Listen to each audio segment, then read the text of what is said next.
നമസ്തേ. രാജ്യം തിരികെ ചോദിക്കാൻ തന്റെ അച്ഛനുമൊത്ത് ബ്രിട്ടീഷ് രാജ്ഞിയെ കാണാൻ പോയി. ബ്രിട്ടീഷ് റാണി ആ കുട്ടിയെ മതം മാറ്റി. വല്ലാത്ത ഒരു കഥ. കൂർഗിന്റെ രാജകുമാരിയായ വിക്ടോറിയ ഗൗരമ രാജകുമാരി ചരിത്രത്തിന്റെ അഭ്രപാളികളിൽ ഒതുക്കപ്പെട്ടവരിൽ ഒരാളാണ്. കൊളോണിയൽ ചരിത്രത്തിലെ വെറുമൊരു കുറിപ്പല്ല ഗൗരമ്മയുടെ കഥ, മറിച്ച് സഹിഷ്ണുതയുടെയും പോരാട്ടത്തിന്റെയും ഓർമ്മപ്പെടുത്തലുകൾ കൂടിയാണ്.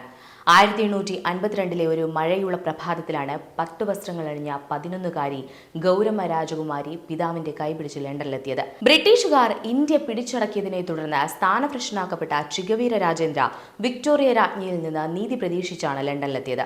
1834 കൂർഗ് യുദ്ധത്തിനു ശേഷം ചിഗവീര രാജേന്ദ്ര രാജാവിനെ നാടുകടത്തുകയും ബനാറസിൽ തടവിലാക്കുകയും ചെയ്തു. ഇതിന് വർഷങ്ങൾക്ക് ശേഷമാണ് നല്ലൊരു ഭാവി പ്രതീക്ഷിച്ച് മകളുമൊത്ത് ചിഗവീര ബക്കിംഗ്ഹാം കൊട്ടാരത്തിലെത്തിയത്.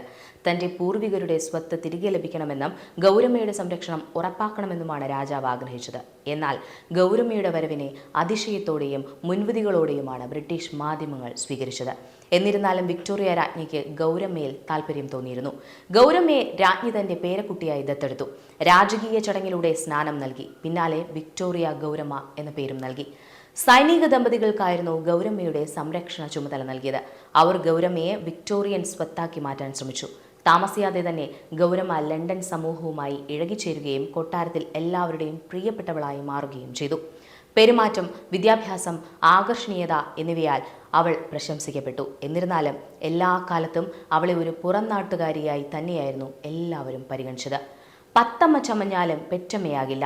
ഇന്ത്യക്കാരെ പോലെ ഇറ്റലിയിൽ നിന്നും വന്നയാളെ ഇന്ത്യയുടെ ഭരണം ഏൽപ്പിക്കുകയുമില്ല. വീണ്ടും ആ കഥയിലേക്ക്. ഏകാന്തതയും സംസ്കാര വ്യത്യാസങ്ങളും അവഗണനയും വംശീയതയും അവൾ ഏറെ അനുഭവിച്ചു. കൊട്ടാരം അവളെ പരിഗണിച്ചെങ്കിലും ഒരിക്കലും ചേർത്ത് നിർത്തിയിരുന്നില്ല. ഗൗരമ്മയുടെ വിവാഹത്തിലൂടെ ഇന്ത്യയിൽ ക്രിസ്തീയ സ്വാധീനം വളർത്താൻ വിക്ടോറിയ രാജ്ഞി പദ്ധതിയിട്ടിരുന്നു. സിഖ് സാമ്രാജ്യത്തിന്റെ അവസാന രാജാവും അനാഥനുമായ മഹാരാജ ദുലീപ് സിംഗുമായി ഗൗരമ്മയുടെ വിവാഹം നടത്താൻ രാജ്ഞി ആഗ്രഹിച്ചു. അദ്ദേഹവും നാടുകടത്തപ്പെടുകയും ക്രിസ്ത്യാനിയായി മതപരിവർത്തനം നടത്തപ്പെടുകയും ചെയ്തിരുന്നു. എന്നാൽ ഗൗരമ്മയും ദുലീപും തമ്മിൽ സഹോദര ബന്ധമാണ് ഉടലെടുത്തത്. ഇതിനിടെ ഗൗരമ്മ ഒരു മുതിർന്ന ബ്രിട്ടീഷ് സൈനികനുമായി പ്രണയത്തിലായി. എതിർപ്പുകളെ അവഗണിച്ച് ഗൗരമ്മ കേണൽ ജോൺ ക്യാമ്പലിനെ വിവാഹം ചെയ്തു. എന്നാൽ ഗൗരമ്മയുടെ സ്വത്തിലായിരുന്നു കേണലിന്റെ കണ്ണ്. ഇത് മനസ്സിലാക്കിയ ഗൗരമ്മ മാനസികമായും ആരോഗ്യപരമായും അവശനിലയിലായി.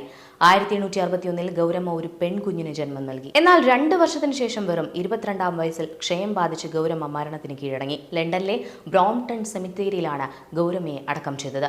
കാലക്രമേണ ഗൗരമ്മയെ ലണ്ടനും ഇന്ത്യയും മറന്നു. എന്നാൽ സനാതനധർമ്മം ഇന്നും നിലനിൽക്കുന്നു.